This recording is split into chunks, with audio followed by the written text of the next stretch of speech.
Assalamualaikum warahmatullahi wabarakatuh.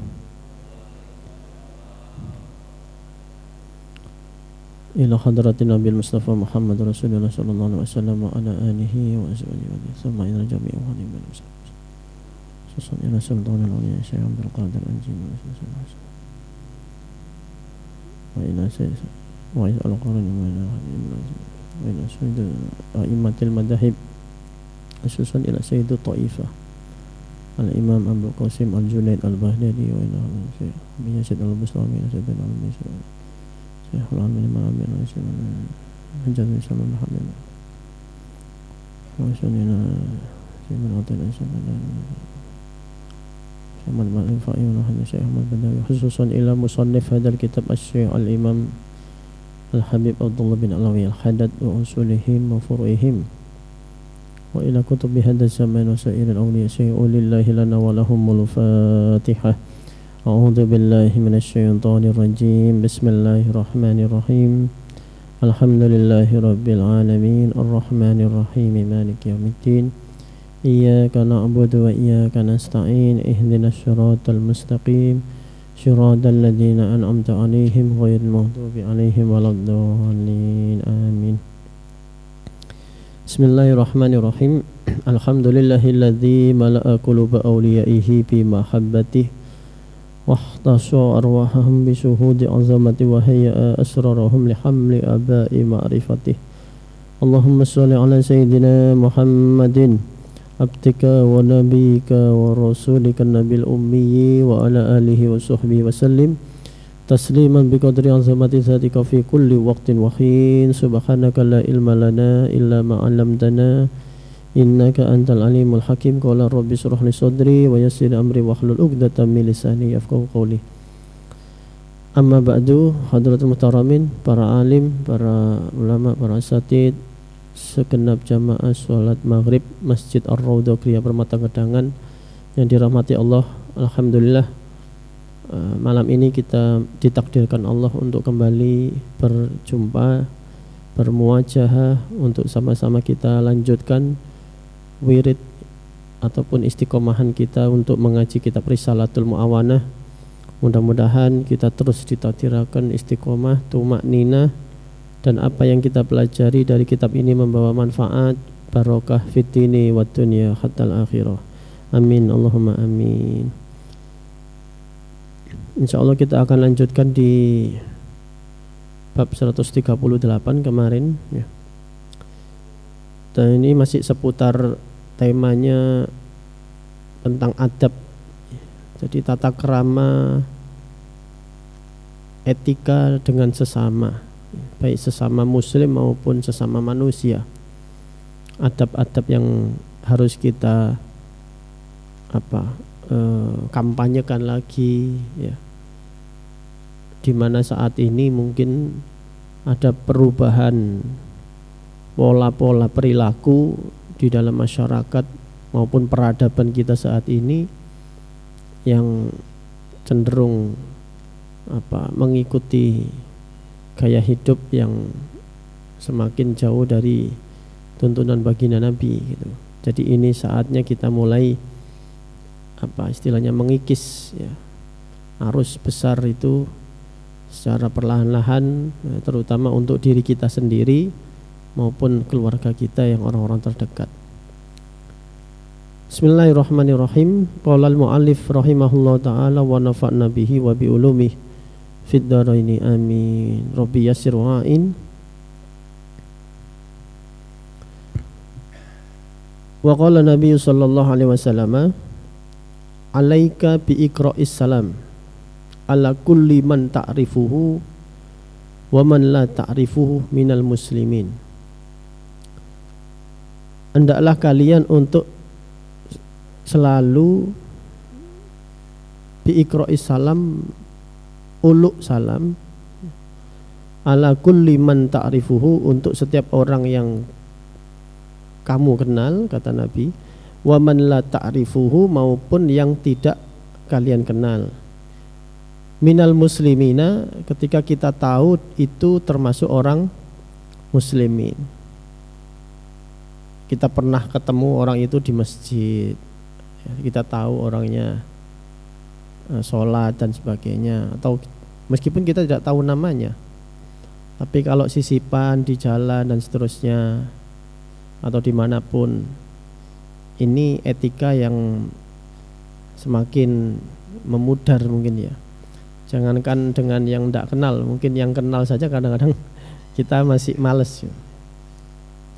Wa idza sallamta, dan ketika engkau sudah menguluk salam, ala ahadin, kepada seseorang, minhum, dari kaum muslimin, falam yarudda alaika fala tusi bihi dzanna.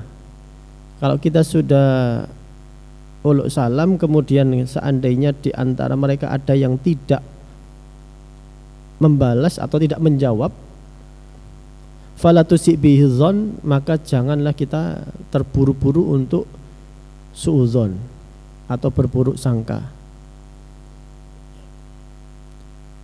Jadi kita ini mulai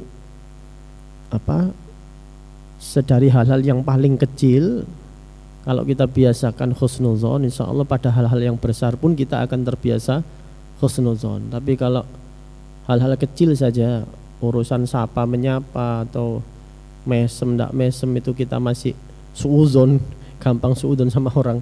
Apalagi perkara-perkara yang besar terhadap amanah ya, terhadap urusan-urusan yang lebih penting.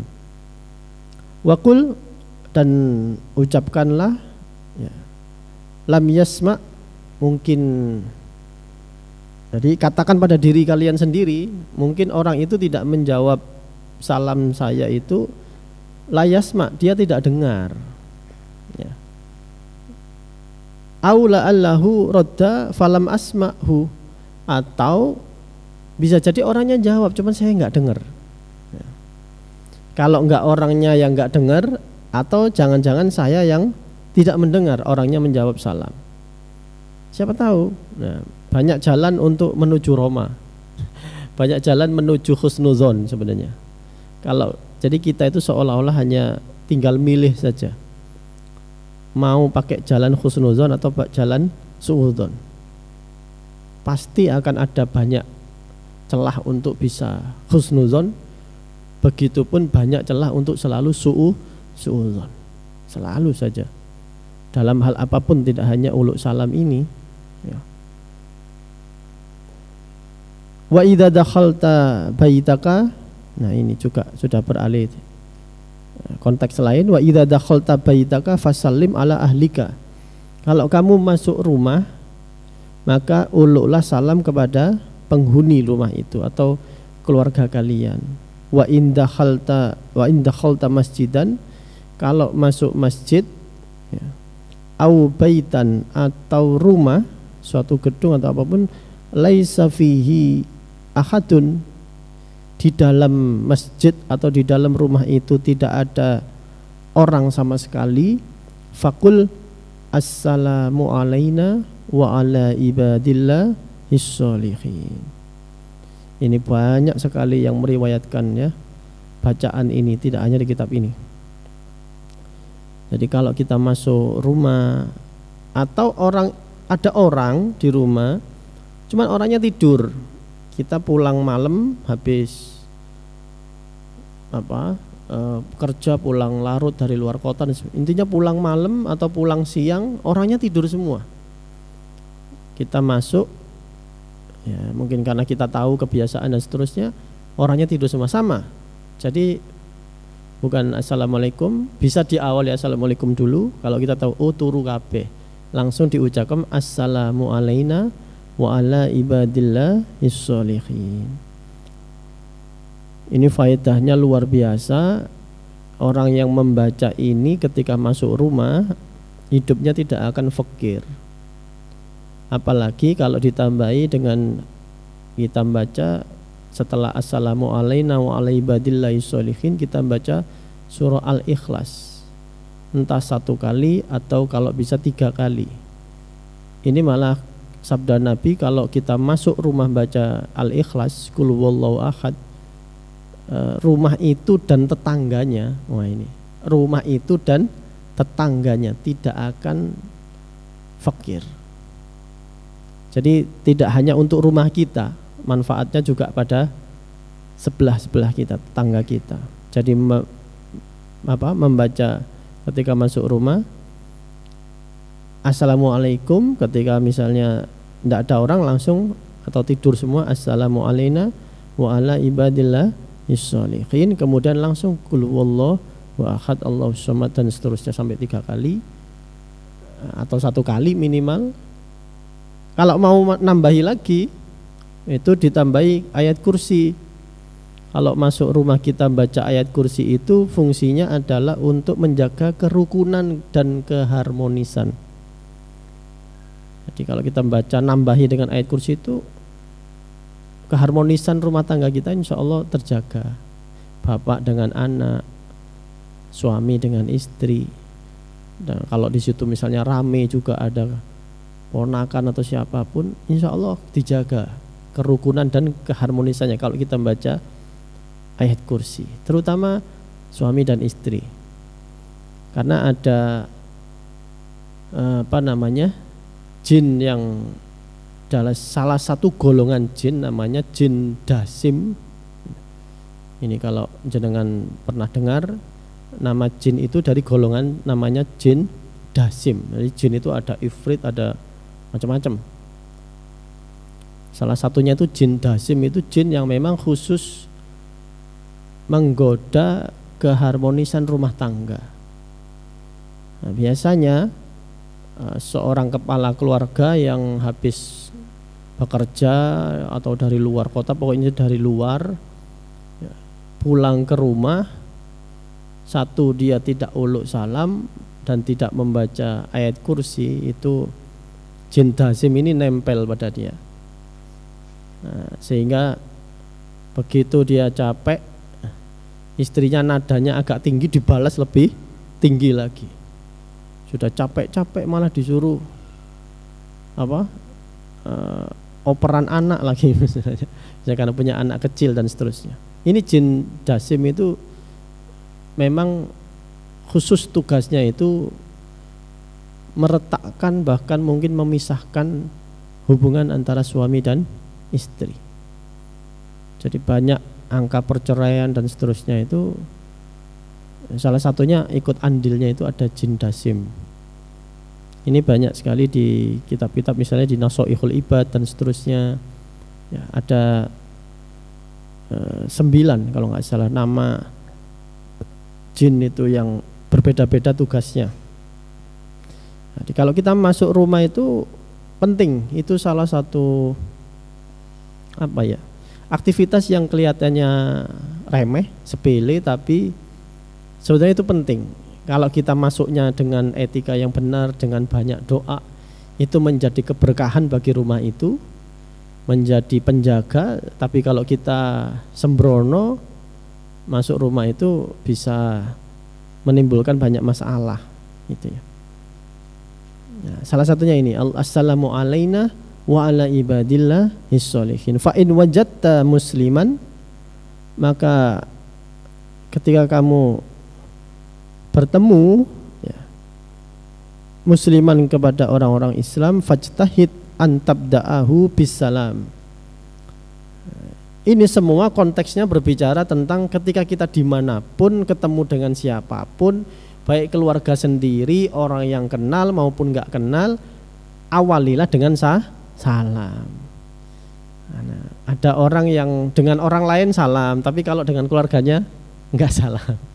Ya, jadi kalau ke rumah malah nggak salam, karena ya dianggap sering ketemu dan saya kurang tahu. Jadi salam itu adalah doa. Ketika kita banyak menebarkannya, doa itu kembali kepada kita, justru keselamatan kita ini akan selalu terjaga. Sehingga dalam satu hadis Nabi bersabda, kalau kamu ingin melakukan safar, perjalanan jauh luar kota, itu setelah kamu keluar rumah ketemu dengan siapapun, uluklah salam. Itu sebagai bagian doa kamu untuk selamat di dalam perjalanan safar tadi.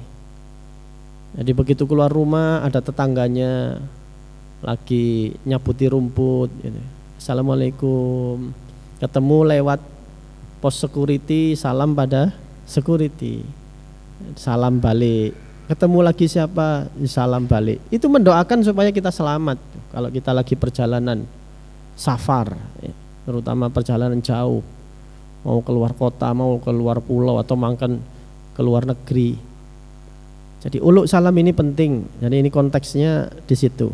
Bertemu dengan siapapun, entah itu orang yang dikenal, nggak dikenal, asalkan muslim, lebih-lebih pada keluarga. Ya ini ada. Jangan sampai kita nggak uluk salam. Fasta'id an tabda'u am tabda'ahu bisalam. Maka awalilah, sungguh-sungguhlah kalian untuk mengawali salam. Qabla ayyusallima alaik. Sebelum mereka uluk salam. Jadi disi-disian. Waqad qila li Rasulillah sallallahu alaihi wasallam, sungguh telah disampaikan kepada Nabi, idza alqiyal muslimun al-muslimil muslima, ketika ada dua orang Islam itu bertemu, fa ayyuhuma yabda'u bisalam, maka siapa saja di antara mereka yang uluk salam, qala ulahuma billahi, maka orang yang paling utama itulah yang uluk salam duluan.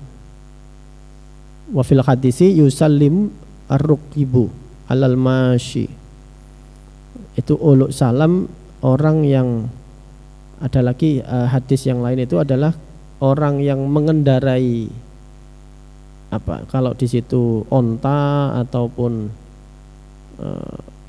kuda, yaitu uluk salam kepada mereka yang berjalan, jadi duluan.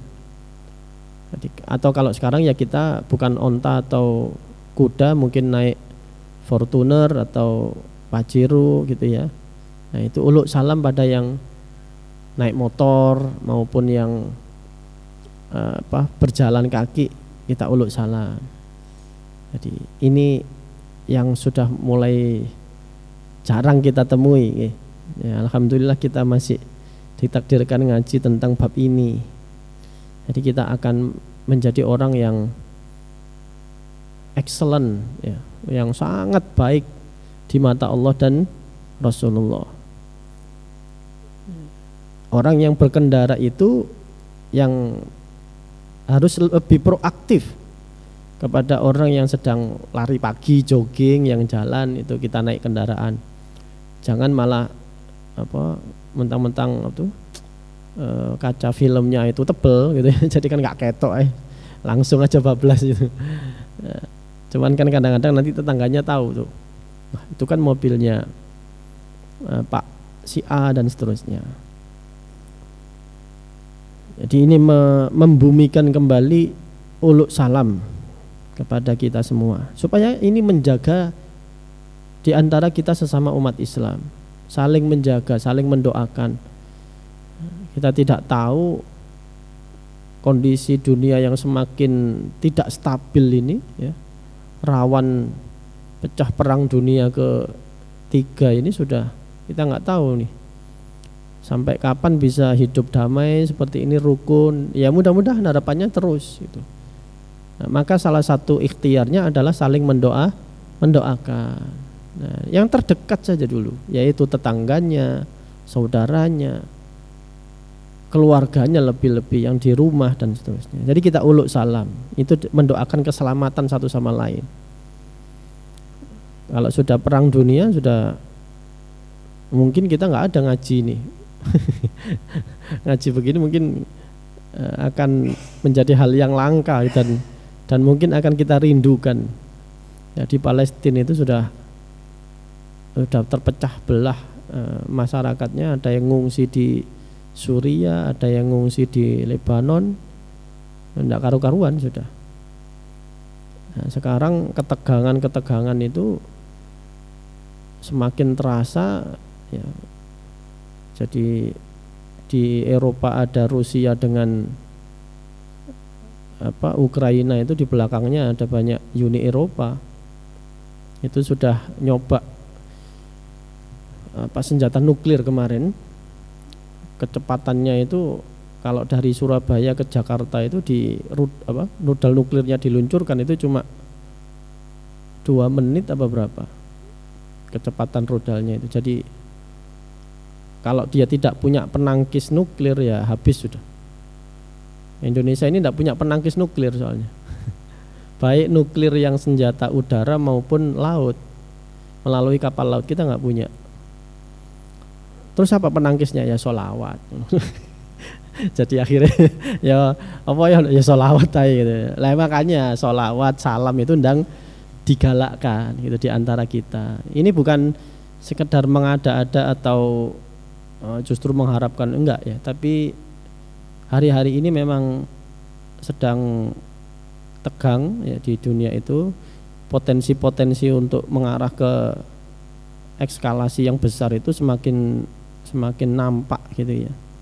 Di Cina dan Taiwan juga begitu, Korea dengan Korea Utara, ya, kemudian Iran juga sudah ikut dengan Israel dan seterusnya. Nah, ini kita ya semoga saja tidak sampai ke sana. Amin. Penting ya, jadi kita untuk selalu uluk salam, saling menjaga, saling mendoakan. Wal qaimu, dan orang yang berdiri, alal qaidi, mengucapkan salam pada orang yang duduk. Wasaghiru alal kabir, wal qalilu alal aksir. Jadi semuanya, baik itu anak kecil, orang dewasa, kemudian ada orang grup kelompok yang kecil, kelompok yang besar, sedang berjalan berpapasan, uluk salam semuanya. Kalau sesuatu yang ideal ini bisa terlaksana, betapa indahnya dunia gitu. Bismillahirrahmanirrahim. Wa'alaika, dan tetapkanlah untuk kalian semua bitashmitil atis idza hamida fa in lam yahmad fadzakirhu. Wa'alaika, dan tetapkanlah untuk kalian bitashmitil atis, untuk mendoakan orang yang bersin, ya, wahing. Jadi mendoakan orang yang wahing. Idza hamida, ketika dia bertahmid. Jadi kesunahan mendoakan orang yang bersin itu ada syaratnya 3. Dia Islam, dia bersin, kemudian dia mengucapkan alhamdulillah. Kalau dia Islam, dia bersin tapi enggak alhamdulillah, kita yang di sampingnya atau yang dekat dengan dia itu belum kena kesunahan mendoakan tadi yarhamukallah itu. Tapi kalau ya intinya harus 3 itu. Kalau dia Islam, mengucapkan alhamdulillah tapi gak wahing. Kan ya gak bisa juga ya. Jadi 3 hal itu harus jadi satu. Wahing moco alhamdulillah tapi dia nonis. Gak bisa, non Islam. Jadi dia harus Islam, kemudian dia wahing atau bersin, mengucapkan alhamdulillah. Fa illam yahmad fadzakirhu biqaulika alhamdulillah. Maka kalau seandainya dia tidak bertahmid, ingatkan dia. Coba ucapkan Pak, alhamdulillah isok wahing gitu. Nah, akhirnya dia nanti mungkin akan mengucapkan itu. Karena di dalam doa mendoakan seperti ini ada pahala yang sangat besar, ada keistimewaan tersendiri. Sehingga orang itu akan mendapatkan ganjaran yang mungkin tidak diduga, bahwa hal-hal sepele, hal-hal yang remeh kelihatannya, tapi ternyata nanti pahalanya besar. Ini amal-amal yang jarang kita perhatikan ya. Mungkin kita terlalu perhatikan pada puasa atau zikir apa dan seterusnya.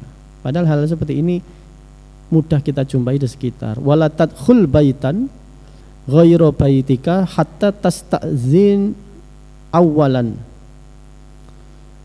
Dan jangan pula, ini etika lagi ya, wala tadkhul, dan jangan juga kalian masuk baitan ke suatu rumah Ghaira baitika, yang itu bukan rumah kalian, hatta tasta'zina, sehingga kalian diberikan izin, dipersilahkan masuk.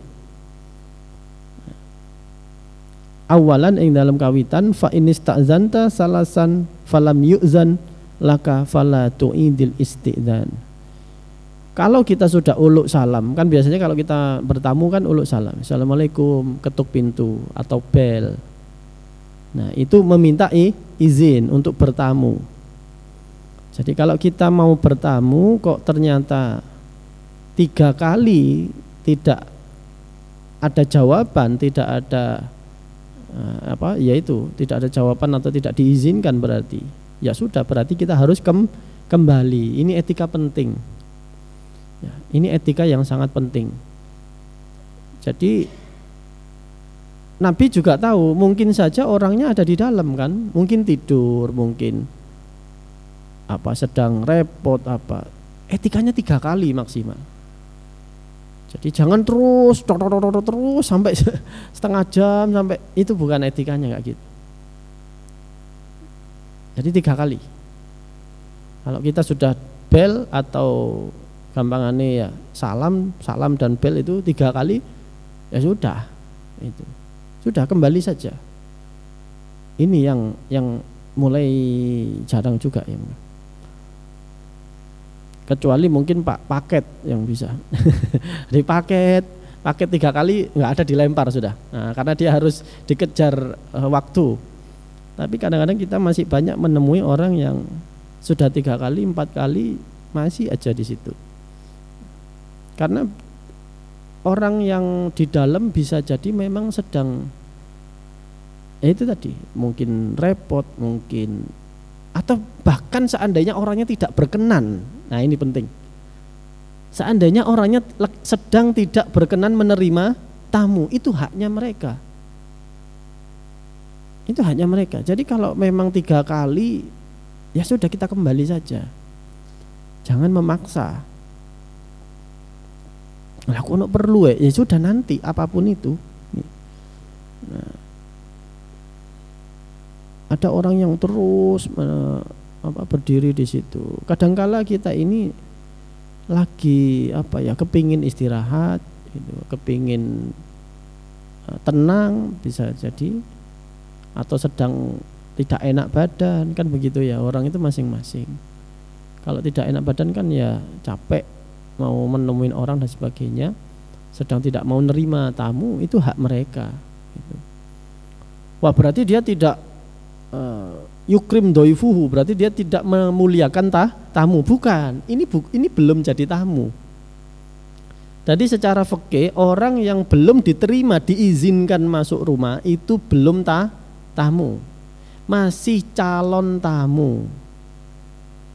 Kalau sudah dijawab waalaikumsalam, monggo melebet, silakan masuk, itu baru sudah tamu, harus dimuliakan. Tapi kalau belum diizinkan, itu ya belum, itu masih calon tamu. Tuan rumah berhak untuk seandainya pun tidak berkenan, ya berhak saja calon tamu. Apalagi kalau di zaman sekarang kita banyak orang nggak kenal ya, orang yang nggak kenal, yang maksudnya bukan tetangga, bukan orang sini juga. Itu siapa tuh ya? Nah, sudah, kalau ragu-ragu kok sawangannya kok medeni, nggak usah dibuka.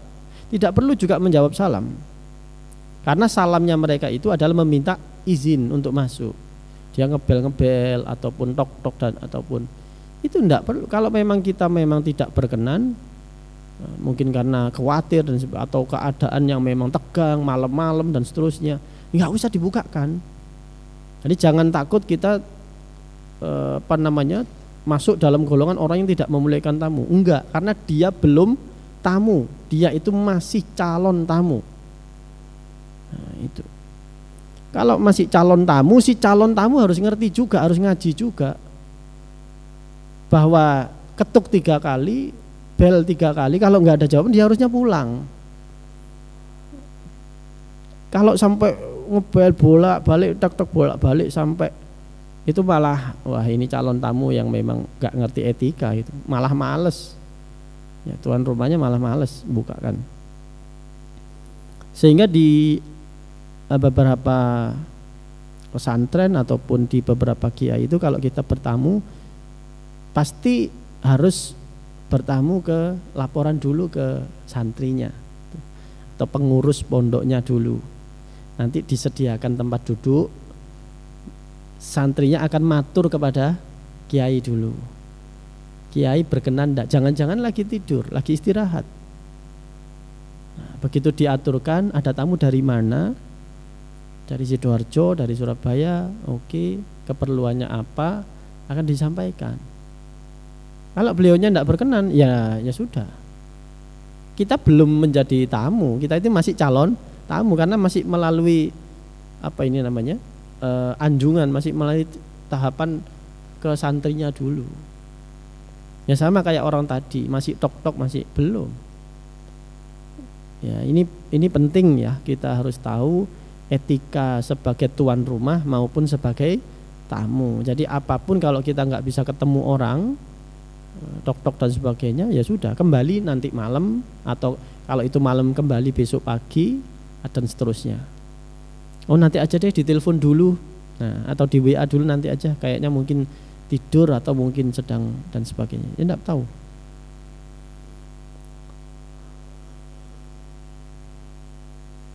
Bismillahirrahmanirrahim. Wa idza nadaka muslimun fa'ajibhu bitalbiyati.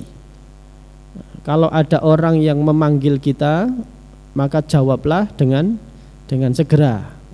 Talbiyah itu maksudnya kalimat yang afirmatif, yang nggih, siap. Jadi jawabnya itu segera gitu. Wa idza da'aka ila ta'amihi fala tatrukil ijabah. Kalau mereka mengundang di acara makan-makan, walimah misalnya, fala tatrukil ijabah, jangan sampai tidak mendatangi atau memenuhi undangan mereka illa li udrin, kecuali ada uzur syar'iyyin yang bersifat syar'i. Jadi terutama kalau kita diundang walimah akad. Setelah akad nikah ada walimah itu. Jadi walimah akad nikah dengan walimah resepsi itu beda. Jadi kalau walimah yang diundang akad nikah, diundangnya pas akad nikah untuk menjadi saksi atau pendoa, itu hukumnya wajib. Nah ini sebagian ulama menjelaskan begitu. Jadi justru kalau resepsi itu sunnah.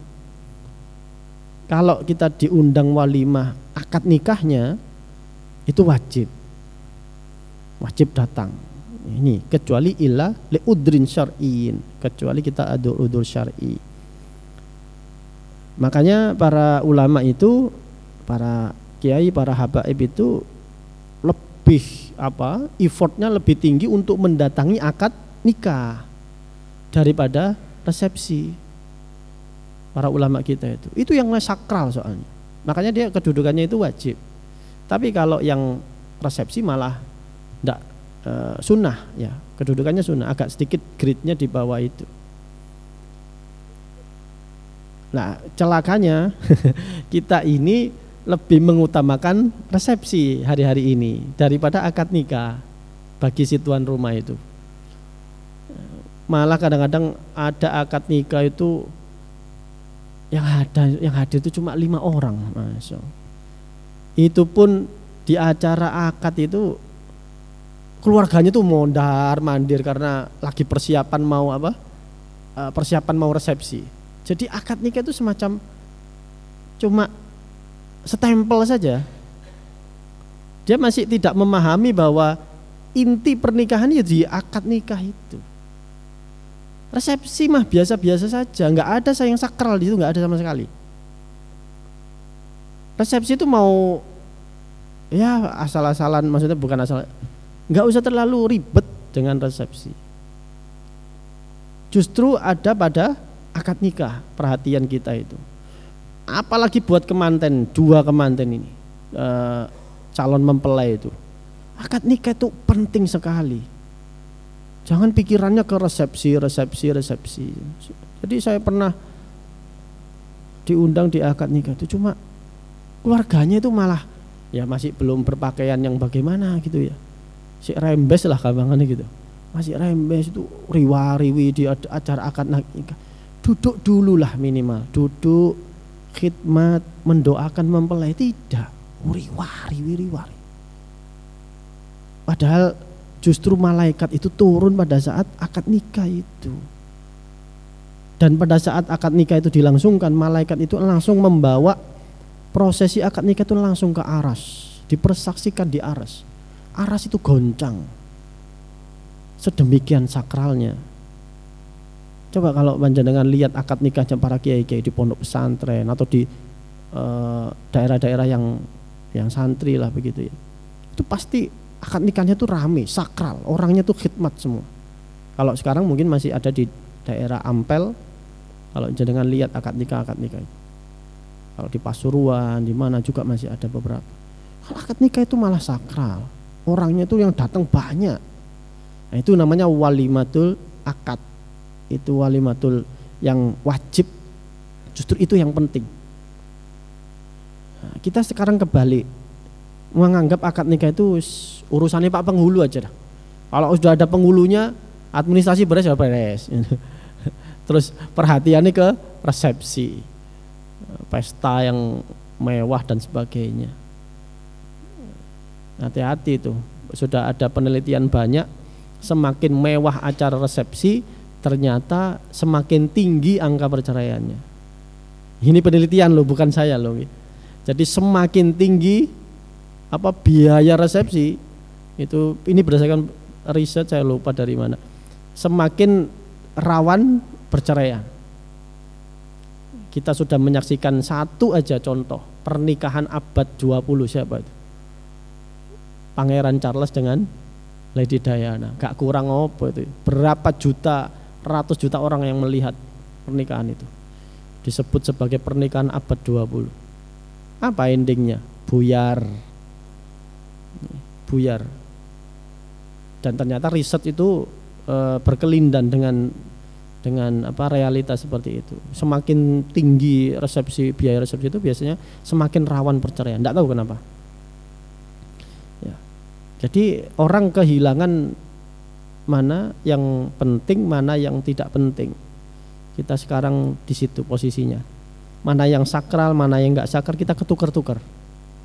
Karena mungkin ya pergeseran zaman dan seterusnya. Ini eman-eman akad nikah itu sangat sakral, sangat urgent.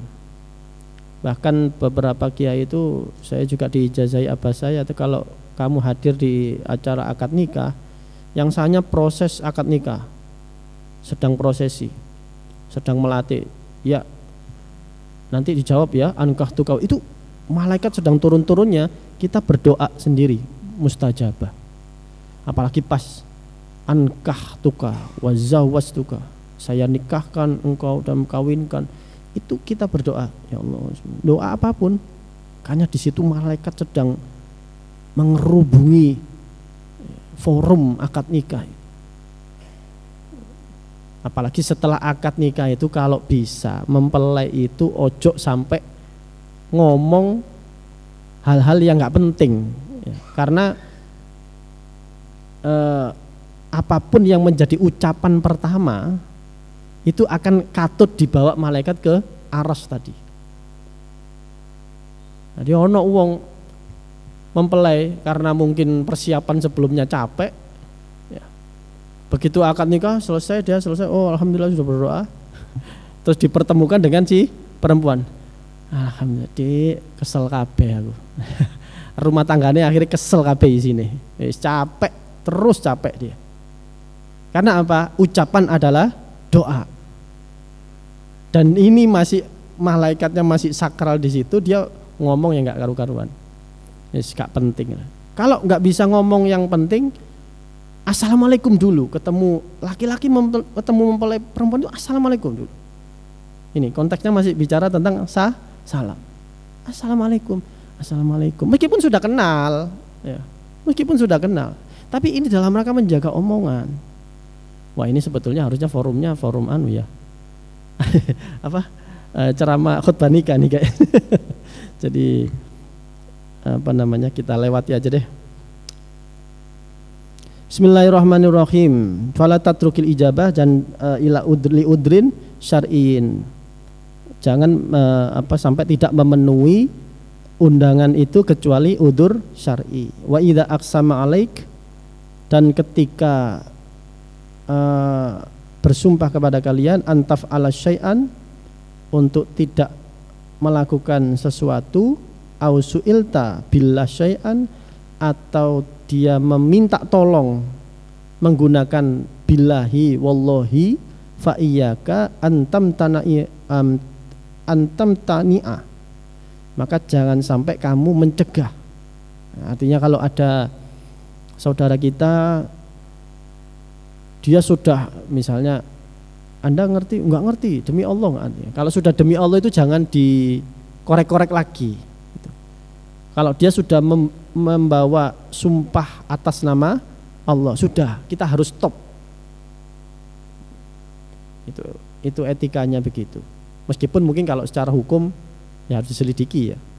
Kalau secara hukum, tapi andaikan kita ada perkara dengan orang yang tidak melalui jalur hukum, ya kalau dia sudah mengatakan demi Allah, nah, ya. Para sahabat dulu kalau sudah kena demi Allah, dia tidak melakukan, tidak berani masuk sudah. Kalau sudah seperti itu. Atau sebaliknya, kita sedang urusan sama ada orang datang ke rumah kita minta tolong dengan sangat banget, mungkin karena apalah utang atau apa ya, misalnya, tolong demi Allah kula niki nyuwun tolong, demi Allah saya sudah tidak tahu harus kemana. Wah, itu usahakan sebisa mungkin memenuhi keinginannya, karena dia sudah mengatakan demi Allah. Wa qala Nabi sallallahu alaihi wasallam, mal'unun man sa'ala billah wa mal'unun man su'ila billah falam yu'ti. Wah, ini penting. Jadi ini dua etika yang berbeda, beda posisi, beda apa namanya, beda kewajiban. Kalau kita posisi yang dimintai tolong tadi, ya, ada orang minta tolong billah, wallahi demi Allah saya minta tolong, sudah enggak, kita harus berusaha sebisa mungkin mengijabah, memenuhi. Ada orang mengatakan demi Allah saya tidak melakukan itu, demi Allah, kita harus stop.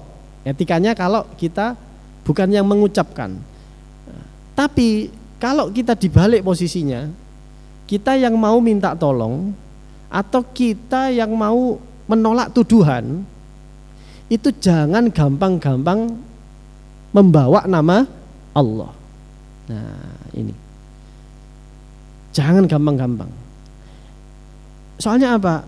Allah ini adalah zat yang maha agung, maha suci, maha segala-galanya. Jangan gampang-gampang ditarik Allah itu. Yaitu seperti anak-anak kecil itu, zaman kita kecil dulu. Kon ngentut yo? Enggak. Demi Allah, demi Allah. Nah, ini terlaknat ini. Allah dipertaruhkan dengan entut, dengan kentut. Ini sangat enggak menghormati Allah gitu loh. Kalau cuma perkara yang sepele, enggak usah bawa nama Allah. Enggak rek. Enggak, wis ngono tok ae. Kalau memang Anda itu orang yang memang bisa dipercaya, enggak perlu bawa nama Allah, orang akan percaya. Tapi kalau Anda mukanya memang muka orang yang enggak dipercaya, mau bawa Allah pun orang juga enggak percaya. Jadi etikanya kalau kita yang diminta kesaksian atau kita yang mau minta tolong, jangan gampang-gampang bawa nama Allah. Lek gak kepepet, ojo bawa nama Allah. Jadi para sahabat, para salafus soleh itu kalau kepepet, apa kepepet itu? Urusannya dengan nyawa. Apakah kamu membunuh orang ini? Itu biasanya diselidiki itu masih belum membawa nama Allah. Tidak, saya tidak melakukan itu. Saya bukan orang seperti itu dan seterusnya. Masih nolak. Nanti kalau sudah kepepet dia mau dihukum mati. Demi Allah, saya tidak melakukan itu. Sudah sekali cukup. Nah, sehingga demi Allahnya ini worth it, urusan nyawa gitu loh. Bukan urusan apa? Kentut atau urusan yang sepele-sepele itu ya, administrasi dan seterusnya. Bukan, jangan sedikit-sedikit bawa nama Allah. Justru Anda sedang tidak mengagungkan Allah gitu. Tapi kalau taruhannya nyawa, taruhannya adalah kehormatan keluarga, nah itu baru worth it itu masih ya, masih layak lah kita bawa nama Allah. Tapi kalau urusan yang intinya belajar, jangan gampang-gampang bawa nama Allah, kecuali urusan besar, urusan yang penting, apalagi urusan nyawa, silakanlah. Tapi banyak juga sahabat dulu ndak gampang-gampang membawa nama Allah. Akhirnya kalau kepepet urusan ekonomi mau utang, ya juga nggak gampang. Utang titik demi Allah iki aku wis gak ono maneh sing tak jaluki.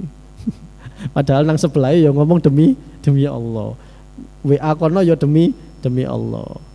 Ya, jadi kalau nggak kepepet orang dulu itu hutang, kalau nggak urusannya sudah 3 hari nggak makan nggak hutang. Urusannya itu nyawa. Nah, sehingga dia minta tolongnya itu pakai demi Allah. Wallahu alam bissawab. Mudah-mudahan ada manfaatnya, ada nurnya, ada sirinya di hati kita semua, menjadikan kita orang yang semakin dekat kepada Allah, semakin dicintai Rasulullah sallallahu alaihi wasallam. Rabbi fanfa'na bi barakatihim wahdinal husna bi hurmat